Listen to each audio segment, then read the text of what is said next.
Good morning students. आज हम नगरीय प्रवसन को प्रोत्साहन देने वाले कारकों के बारे में चर्चा करेंगे। नगरीय प्रवसन किसी विशेष कारक अथवा दशा पर आधारित नहीं इसकी चर्चा की जा सकती। इसके लिए कभी कोई कारक अधिक प्रभावपूर्ण होता है तो कोई दूसरी दशा प्रवसन को प्रभावित करने लगती है। उदाहरण के लिए गांव से नगर की ओर प्रवसन को प्रोत्साहन देने वाली दशाएं उन दशाओं से भिन्न हैं जिनके प्रभाव से व्यक्ति एक नगर से दूसरे नगर में अथवा एक देश से दूसरे शहर में प्रवसन करते हैं। ग्रामीण प्रवसन की तरह नगरीय प्रवसन में भी दबाव कारकों तथा आकर्षक कारकों का समान योगदान है। पहला है आर्थिक कारक।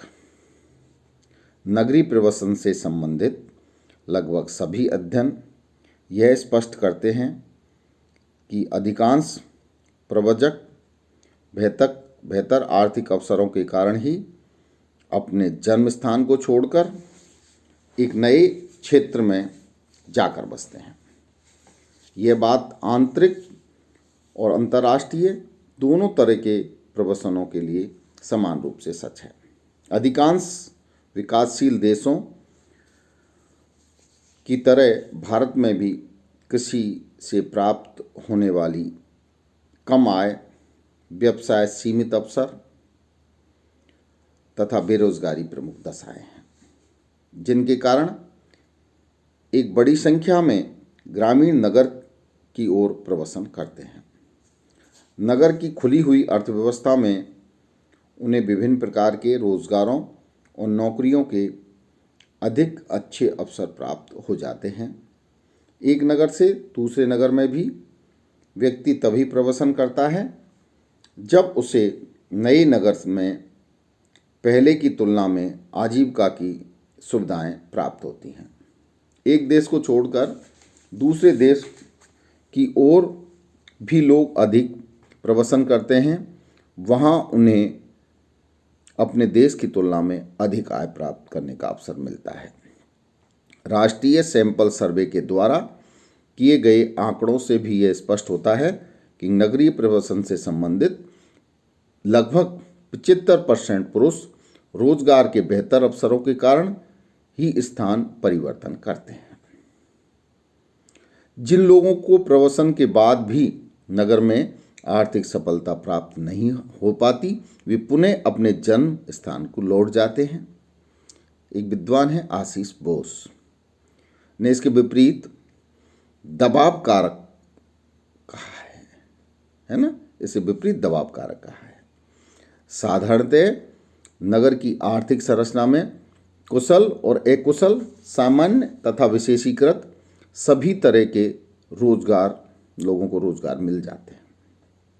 शिक्षित महिलाओं के अतिरिक्त अशिक्षित निम्न वर्ग की गृहिणियों को भी अनेक उद्योगों से संबंधित बहुत से ऐसे काम मिल जाते हैं जिन्हें घर में रहकर ही पूरा किया जा सकता है। आर्थिक अवसरों की यह प्रचुरता नगरीय प्रवसन का प्रमुख कारण है। दूसरा है सामाजिक कारक। नगर स्वयं में एक ऐसी जीवन विधि है जो दूसरे क्षेत्र के निवासियों को अपनी ओर आकर्षित करती है। इस जीवन विधि में स्वतंत्रता पर आधारित सामाजिक संबंध, खुला स्तरीकरण, पारस्परिक अनभिज्ञता, सामाजिक चेतना, सामाजिक गतिशीलता तथा द्वितीयक नियंत्रण आदि कुछ प्रमुख विशेषताएं हैं। विशेष बात यह है कि नगर के आकार के अनुसार ही इन विशेषताओं में भी अंतर देखने को मिलते हैं।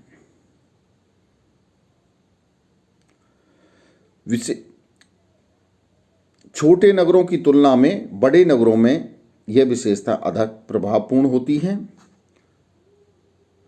गांव से नगर की ओर एक बड़ी संख्या में प्रवसन करने वाले निम्न जाति के ग्रामीण यहाँ किसी तरह की जातिगत निर्योग्यता का शिकार नहीं होते। खुले सामाजिक स्तरीकरण के अंतर्गत व्यक्ति जितनी अधिक योग्यता और कुशलता होती है उसकी सामाजिक परिस्थिति उतनी ऊंची हो जाती है। नगरों में जनसंख्या की विविधता के कारण अधिकांश व्यक्ति एक दूसरी जाति, पारिवारिक पृष्ठभूमि तथा मनोवृत्ति से अनभिज्ञ और अपरिचित होते हैं। इससे व्यक्ति को अपने अधिकांश समय का उपयोग लाभकारी क्रियाओं में व्यतीत करने का अवसर मिलता है। सामाजिक चेतना के कारण व्यक्ति को स्वतंत्र जीवन व्यतीत करने का अवसर मिलता है। स्त्रियों के लिए भी नगरों में एक ऐसा वातावरण मिल जाता है जिसमें वे अपने आप को अधिक अधिकार संपन्न महसूस करती हैं।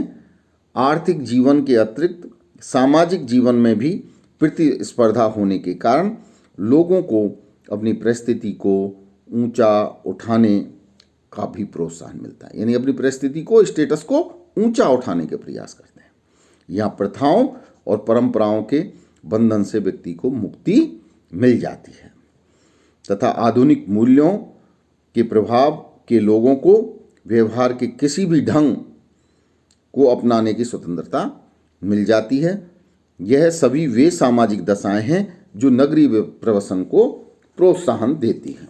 और तीसरा है मनोवैज्ञानिक कारक। गांवों से नगरों की ओर होने वाला प्रवसन, एक नगर से दूसरे नगर की ओर होने वाले प्रवसन को प्रोत्साहन देने वाले अनेक मनोवैज्ञानिक कारकों का भी महत्वपूर्ण योगदान है। एक स्थान पर काफ़ी समय रहने के बाद जब व्यक्ति अपनी सामाजिक और आर्थिक परिस्थिति में वांछित सुधार नहीं कर पाता, तब मनोवैज्ञानिक रूप से उस पर स्थान परिवर्तन करने का दबाव बढ़ने लगता है। बहुत से ग्रामीण जब गांव के सरल और परंपरागत जीवन को अपनी प्रगति में बाधक मानने लगते हैं तो वे नगरीय जीवन की ओर आकर्षित होने लगते हैं। विभिन्न नगरों में आजीविका और व्यवसाय से संबंधित अवसरों की पृथकता होने के कारण भी यदि व्यक्ति अपने व्यावसायिक जीवन में अधिक सफल नहीं हो पाता तो वह किसी दूसरे नगर में जाकर एक नए व्यवसाय का आरंभ करना अधिक सुविधाजनक समझने लगता है। महानगरीय संस्कृति उन लोगों की ओर उन लोगों को अपनी ओर खींचती है जो विभिन्न कलाओं में निपुण होते हैं, लेकिन छोटे नगरों में अपनी कला का प्रदर्शित करने के अवसर प्राप्त नहीं कर पाते। सामान्य लोगों की यह धारणा होती है कि बड़े नगरों में प्रभावशील व्यक्तियों के संपर्क में आने पर उनकी परिस्थिति ऊंची उठ जाती है। बहुत से युवक गांव से नगर में और नगर से दूसरे नगर में इसलिए प्रवास करते हैं जिससे वे अधिक स्वतंत्र जीवन व्यतीत कर सकें। अब एक है धार्मिक कारण। भारतीय समाज के संदर्भ में नगरीय प्रवसन में धार्मिक कारकों का एक प्रमुख योगदान रहा है। एक साधारण धारणा यह है कि दक्षिण भारत में नम्बूदरी ब्राह्मण अधिक श्रेष्ठ होते हैं तथा विधि विधान सहित ईश्वर की उपासना करने तथा शूद्र मंत्रोच्चारण करने में वे अधिक प्रवीण होते हैं। शुद्ध मंत्रोच्चारण करने में भी वे अधिक निपुण होते हैं। इसके फलस्वरूप पूरे देश में जहाँ कहीं बड़े बड़े मंदिरों की स्थापना होती है उन्हें अपने मूल स्थान से उत्तर भारत के विभिन्न नगरों में लाने का प्रयत्न किया जाता है।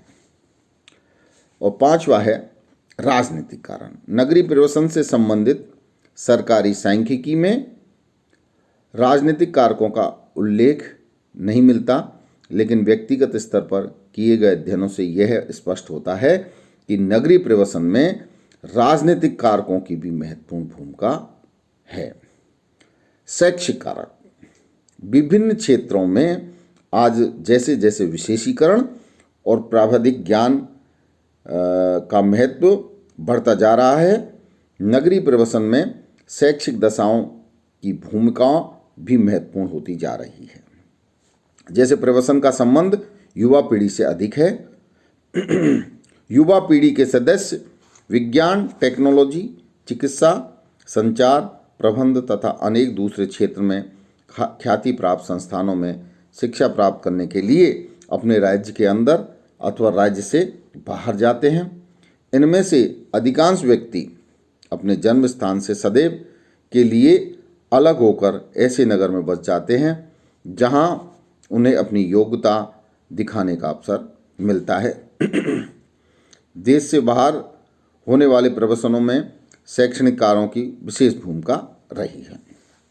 अब हम संक्षेप में कहना चाहेंगे, इन कारकों के अतिरिक्त नगरों में प्राप्त होने वाली नागरिक सुविधाएं स्वयं में एक ऐसा आकर्षण है जो लोगों को अपनी ओर खींचती है। ये सुविधाएं छोटे नगरों की तुलना में बड़े नगरों में अधिक होती है। इसी आधार पर सामाजिक परिस्थितिकी के अंतर्गत नगरों के एक नए प्रकार का उल्लेख किया जाना लगा है, जिसे हम चूसक नगर कहते हैं। ये वे नगर हैं जो अपने ओर स्थित छोटे छोटे नगरों के लिए अपनी सुविधाओं और चकाचौंध के कारण आकर्षण का विषय होते हैं। छोटे नगरों के बहुत से निवासी इसी तरह के नगर में अपनी आय का अधिकांश हिस्सा व्यय करते हैं एवं नवधनाढ़ वर्ग के काफ़ी लोग धीरे धीरे यहीं स्थायी बन जाते हैं। हाँ, इससे ये प्रकट होता है कि विभिन्न नगरों की जनांकीय विशेषताओं में परिवर्तन लाने में प्रवसन की प्रक्रिया की एक महत्वपूर्ण भूमिका होती है। धन्यवाद।